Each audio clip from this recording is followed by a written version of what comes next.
ನನ್ನ ಕಲ್ಪನಾ ಲೋಕ ಯೂಟ್ಯೂಬ್ ಚಾನೆಲ್ಗೆ ನಿಮಗೆಲ್ಲ ಮತ್ತೊಮ್ಮೆ ಸ್ವಾಗತ. ಯಾರೆಲ್ಲ ಇನ್ನೂ ಚಾನೆಲ್ಗೆ ಸಬ್ಸ್ಕ್ರೈಬ್ ಆಗಿಲ್ವೋ ಅವರು ದಯವಿಟ್ಟು ಸಬ್ಸ್ಕ್ರೈಬ್ ಆಗಿ. ಹಾಗೆ ಕತೆ ಇಷ್ಟ ಆಗ್ತಾಯಿದ್ರೆ ಲೈಕ್ ಮಾಡಿ, ಶೇರ್ ಮಾಡಿ, ಕಮೆಂಟ್ ಮಾಡಿ ಹಾಗೂ ಪ್ರೋತ್ಸಾಹಿಸಿ. ಈಗ ಈ ಯಾನಕ್ಕೆ ನೀನೇ ನಾವಿಕ ಕಥೆಯ ಮುಂದಿನ ಅಧ್ಯಾಯವನ್ನು ಶುರು ಮಾಡೋಣ. ಆಕಾಶ್ ಅಂದು ರಾತ್ರಿ ಸಹನಾಳಿಗಾಗಿ ಊಟ ಹಿಡಿದು ರೂಮಿಗೆ ಬಂದವನಿಗೆ ಆಗ ತಾನೇ ಸಹನಾ ಮಂಚದಿಂದ ಎದ್ದು ನಡೆಯೋದಕ್ಕೆ ಪ್ರಯತ್ನ ಮಾಡುತ್ತಿರುವುದು ಕಾಣಿಸಿತು. ಕಾಲಿನ ಮೇಲೆಲ್ಲ ಬೊಬ್ಬೆ ಬಂದಿದ್ದರಿಂದ ಹೆಜ್ಜೆಯನ್ನು ನೆಲಕ್ಕೆ ಇಡಲು ಆಗದೆ ಕಷ್ಟಪಡುತ್ತಿದ್ದಳು.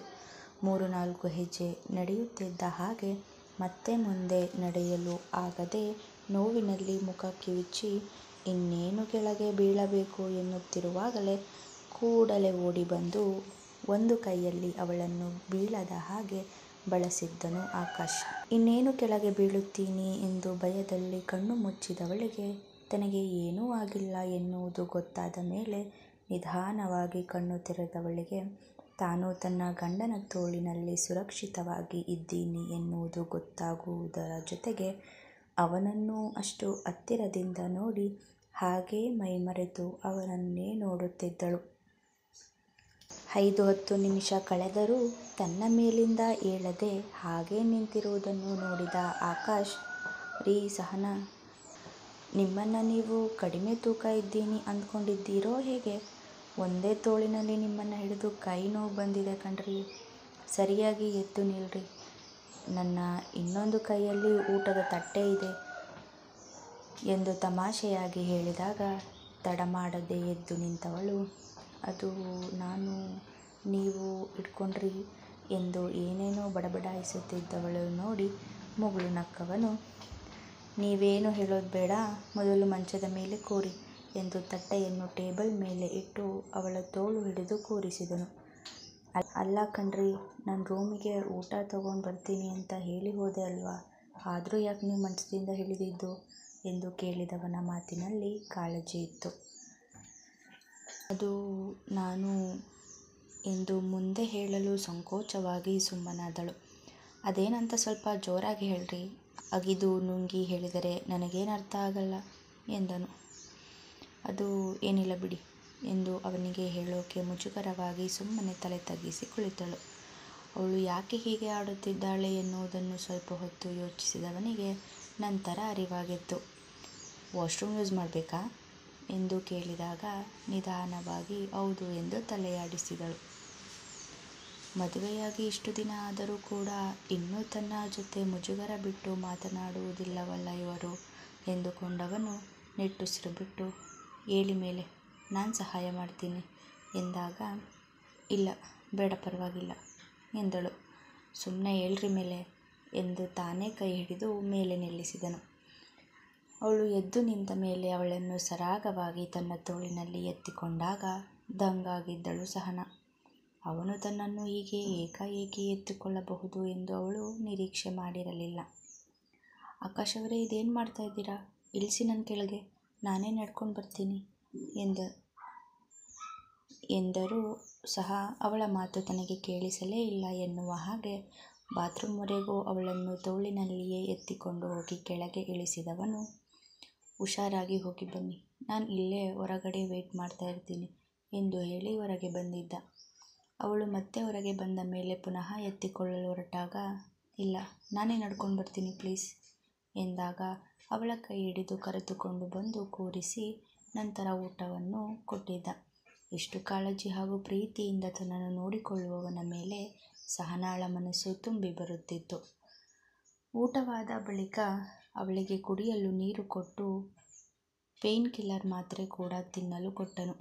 ಅವಳು ತಿಂದು ಮುಗಿಸಿದ ನಂತರ, ಅಲ್ಲ ಕಣ್ರಿ ಸಹನಾ, ಬಾಯಿ ಮಾತಿಗಾದರೂ ನಿಮ್ಮದು ಊಟ ಆಯ್ತಾ ಅಂತ ಕೇಳಿದ್ರೇನ್ರಿ, ಏನು ಹೆಣ್ತಿನೋ ಏನೋ, ಇಬ್ಬರು ಒಟ್ಟಿಗೆ ಊಟ ಮಾಡೋಣ ಅಂತ ಒಂದೇ ತಟ್ಟೆಯಲ್ಲಿ ಊಟ ತಂದರೆ ನನ್ನನ್ನು ಕರೆಯದೆ ನೀವೊಬ್ಬರೇ ತಿಂದ್ರಿ ಅಲ್ವಾ ಎಂದು ಅವಳ ಮೇಲೆ ಮುನಿಸು ಇರುವ ಹಾಗೆ ನಟಿಸುತ್ತಾ ಕೇಳಿದಾಗ,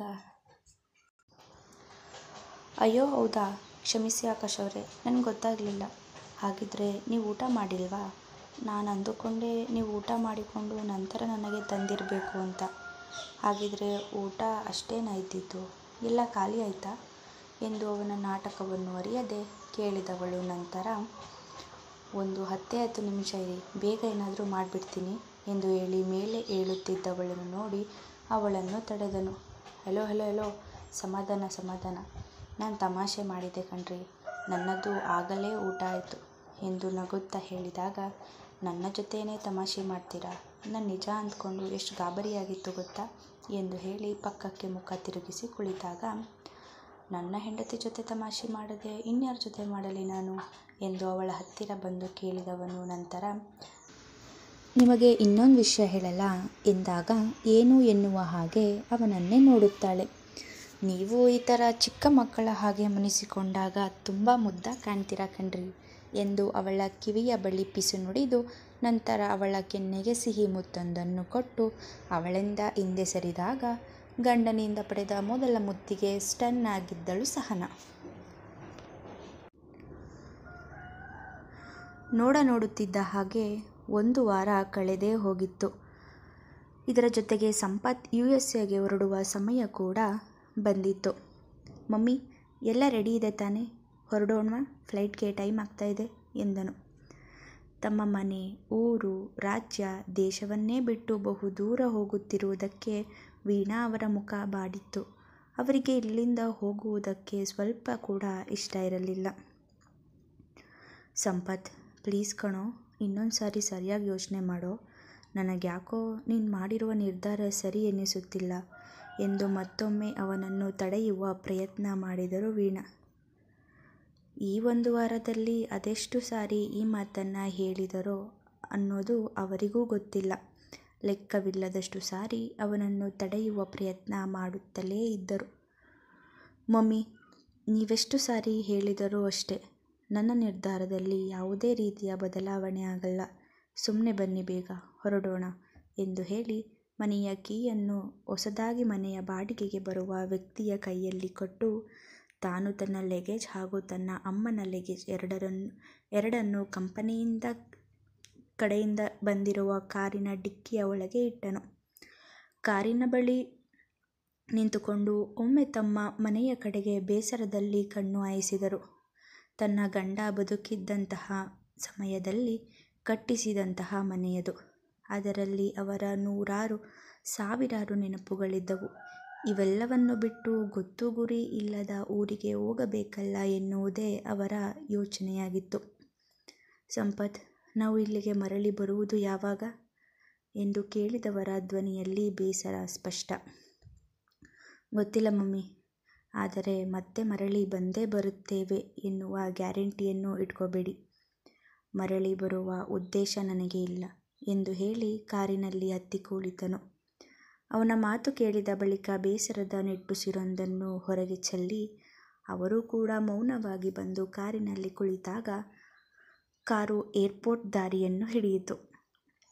ಏರ್ಪೋರ್ಟ್ ಒಳಗಡೆ ಚೆಕ್ ಇನ್ ಆದಾಗ ಫ್ಲೈಟ್ ಟೇಕಾಫ್ ಆಗಲು ಇನ್ನೂ 15 ನಿಮಿಷಗಳ ಸಮಯವಿತ್ತು ಅಷ್ಟೆ. ಕುಳಿತ ಜಾಗದಿಂದ ಎದ್ದು ನಿಂತವನು ಒಮ್ಮೆ ತನ್ನ ಫೋನನ್ನು ನೋಡಿದನು.